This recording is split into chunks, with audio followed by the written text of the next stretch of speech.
What's going on, guys? Welcome back to another video on TGM Guitars. Just want to say thank you to everyone who subscribed and commented on a few of the videos.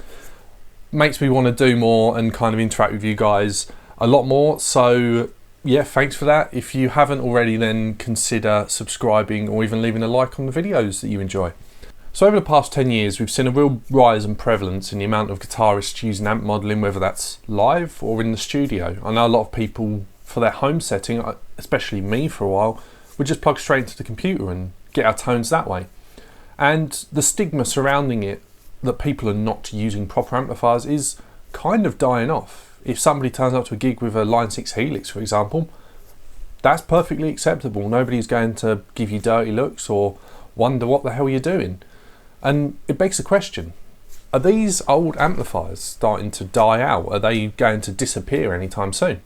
Now, most people would consider the Line 6 Pod to kind of be the start of this digital modelling revolution, with the amount of sounds packed in. You could model amplifiers, model effects, and personally I've never actually tried a Line 6 Pod. I've never played about with that side of stuff. And my early days of playing, you're talking late 2000s, I was using solid state but real amplifiers and starting to get into effects.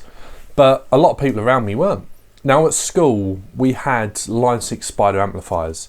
You remember the ones that have got clean, rhythm, crunch, lead and insane channels, or whatever they were, where you could put delay on, you could put modulation on, you could do all these crazy things and press a button that basically makes the amp sound ridiculous.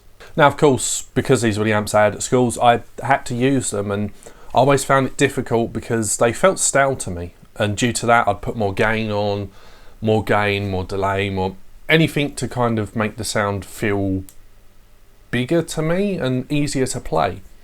Now, there were kids that were happy to use these amplifiers that, to be honest, these were really basic compared to today's modelling amplifiers. And I remember turning up to this gig, and at the time I had this White Horse hybrid amplifier. I'll try and find a photo of it and throw it up here. It's basically his head that had a single 12AX7 tube in the preamp, and the rest was solid state with a little 4x10 cab to make it sort of like a small half stack, kind of give that classic look that everyone's looking for, to be honest. And I took it along to a gig, had my pedal board, a couple of pedals on it, and a foot switch to change channels. Now, the kids that spent all their time in the music rooms are phenomenal players. I've got to say that. Like, it really astonished me at the time. They were much better than me. They would plug in to these Line 6s and get their sound straight away and play like that. I had to teach them how to use a foot switch on a analog amplifier. Just pressing that to change. Oh, here's your clean. Press that button, you go to a dirty. And half the time they'd rather plug into the kid's 100-watt Line 6 Spider that he had brought along. Now, to me, that baffled me. What's simpler than that? Why would you want to go into that convoluted, complicated route? And some will say, yeah, with a massive pedal board and all these switches, that is the complicated route if you go multiple amplifiers, all of this. But to me, it was the playing about with menus and trying to find what you wanted. And yes, it has come a long way since then. So fast forward a fair few years, and I started uploading more and more covers to YouTube on my other channel, which I'll leave a link in the description. Basically used it as a diary to see how far I've come and how I've improved. And I bought an audio interface, and the main idea for this was so I could mic up my Bugera. But soon after, I moved over into using Guitar Rig, Amplitude, Bias, things like that. Mainly because I could just plug straight in, call up a sound I wanted, some pretty good presets, and off I go. Now, to me, it offered everything I needed: a silent recording environment, the ability to call up loads of different sounds. 1 minute I could get that Vox sound, I could get that Marshall sound, get the Fender sound, could get any sound I wanted. But again, I found myself compensating with using a lot more gain than I needed, a lot more reverb, in order to try and make the sound feel like the amplifiers that I've used. And to me, that was the biggest downfall, spending all that time going through all of these different parameters and changing stuff. Not to say it sounded bad. Some would argue it sounds better in some ways. On some of the covers I did, the sound is fuller. I've always had trouble with mixing stuff, and having an app that you can plug straight into and go is brilliant. But as you can see, I still love my Valve amplifiers, and the collection is growing. Now, I touched on the fact that it offered me a silent recording option, and that is an issue that we're facing as guitarists in the modern day. More and more venues, when gigging actually happens again, they don't like having it too loud, and it's a real issue when we want to be able to get the sound we want, because these amps work amazingly when you turn them up and not so well when you turn them down. They start to sound thin, they start to just not react the way you want them, and that the speakers pushing air is part of that experience and part of that sound. And because of that, a lot of guitarists moved over to things like the Line 6 Helix, or if the budget allowed them, a Kemper Profiler. There's nothing wrong with these devices. I've actually considered getting a Helix myself at some point, but I ended up just spending money on more amplifiers, and it was mainly for that problem of, right, I can turn up, it'll always sound the same, it'll always be consistent, it'll always do everything I want. I can just have presets for every single song, and I can get a variety of sounds. But I stuck with these things because I love that interaction. I love the challenge of trying to get that Vox to sound slightly martially for a certain song I'm doing. And you know, it's an excuse for me to buy more gear, let's be honest. But ultimately, most guitarists can't crank these things, and because of that, they've moved over to the modelers and stuff like that, because it's more convenient. And also, it's a lot more convenient just turn up to a gig with one bag that's got your entire sound in it. By that I mean like a Line 6 in a bag, rather than an amplifier, a pedal board, and a speaker cab if you're running a half stack like an idiot, like I do. Now, I don't mind that. I know it takes up a bit more space on stage, but I don't mind the trips to and from the car. I mean, I'm still relatively young at 25, so I haven't put my back out yet. Fingers crossed that won't happen anytime soon. And yeah, I don't have an issue with it, and it's personal preference. Some people don't like having to take all this stuff, but I ended up buying myself an estate car so I could fit it all in. That's sort of the lengths I went to because I love using this gear. So those paying attention might have noticed a slight wardrobe change. I recorded this sort of pre-test, let's call it a test section, and then went on to do something slightly different. So I was originally going to use TH3, but I decided I'm going to use Amplitude 5 instead, seeing as it's a bit more fresh. It's just come out, and what you're going to hear is a section of the intro track, which was all recorded using a mixture of real amps and amp simulation.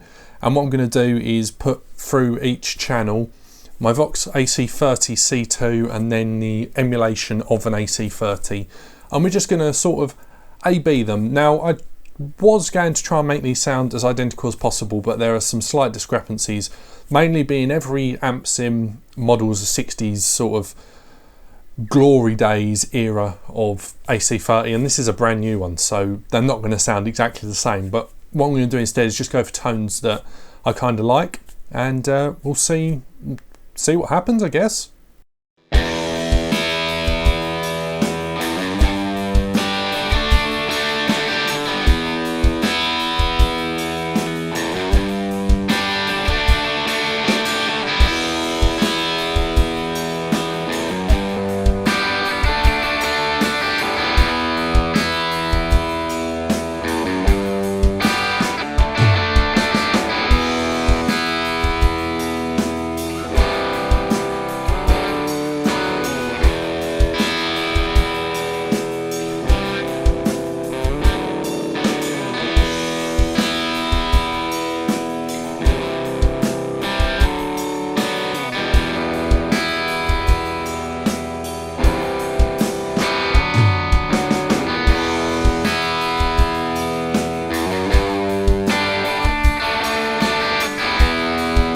So what you might have noticed is they did sound slightly different, and that's not always a bad thing.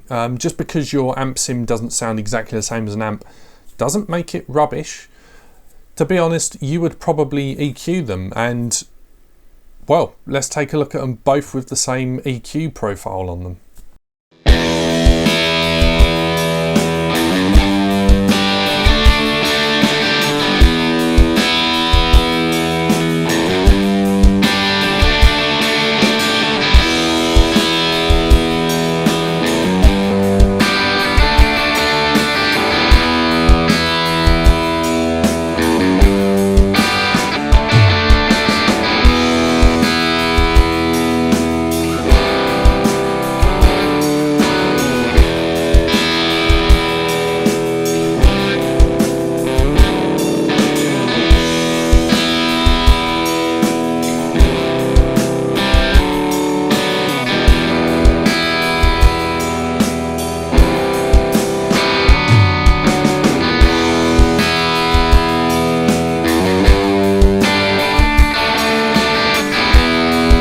So, you know, the difference is kind of taken up a little bit, although there are some slight differences still. Once you've mixed it, you're not really going to care too much which is which. Now, the ultimate difference is the feel. Now, with this track, I basically used my ABY splitter, one going into the amp, one going into the audio interface, so it is exactly the same kind of, the same capture, so to speak. It's almost like putting a looper on through the two, but I recorded both in parallel, so they're both exactly the same track, just one's for a real amp, one's for a fake amp. And when I've played exclusively through an amp sim, I noticed the feel's a little bit different. It doesn't react with the guitar the same way as a valve amp, but ultimately people are not really going to know the difference and not really care. When they're listening to a properly produced recorded track, they're not going to be able to tell the difference between a real amp and an amp sim. The same as when you're playing in that bar. If you're using something like a Line 6 Helix, the drunk guy up the front is not going to care at all if you're using a real Marshall Plexi or using an emulation of a Marshall Plexi on this little floor modeler. He's going to be too drunk to care. He's just having a good time, he's just enjoying himself. And that's the main sort of difference between the two, is the feel for the player. And there's nothing quite like the feeling of a crank tube amp kind of flapping the back of your jeans and damaging your hearing ultimately, but always wear ear protection. I don't always follow that, and I probably should, but yeah, disclaimer, wear ear protection. But anyway, before I get too off track, are valve amps a thing of the past? Are they disappearing? Are they going to be replaced one day? Probably. They'll probably be replaced one day. Not necessarily because people don't want to use them anymore. I mean, there's still going to be purists out there. I think it's going to be more when the supply of valves, or tubes, as you guys in America say, dries up, and that's going to be what kind of kills the mass-produced valve amps. And hopefully there will be some sort of technology, and to be honest, there's new technology every day, so I can't see why there won't be some solid state drop-in replacement one day for valves. And ultimately that hasn't been developed properly yet. I'm sure people have tried, but it's not been developed for the mass consumer market as of yet, because there's no need for it. And one day there will be a need, and I'm sure that will come about, so we can still enjoy our valve amps once all the factories are shut down. But I hope this has been sort of an interesting video to watch, an interesting discussion. Let me know what you guys think down below, whether you thought the actual amp sounded better, whether you thought the amp sim sounded better, whether you guys use amp sims over amps. I know there's some people that have sold their valve amps in order to transfer over to the likes of a Helix or even the Quad Cortex, which is just dropped. So let me know what you guys think. Comment, rate, subscribe. Hope you enjoyed this video, and I'll see you guys in the next one. Cheers.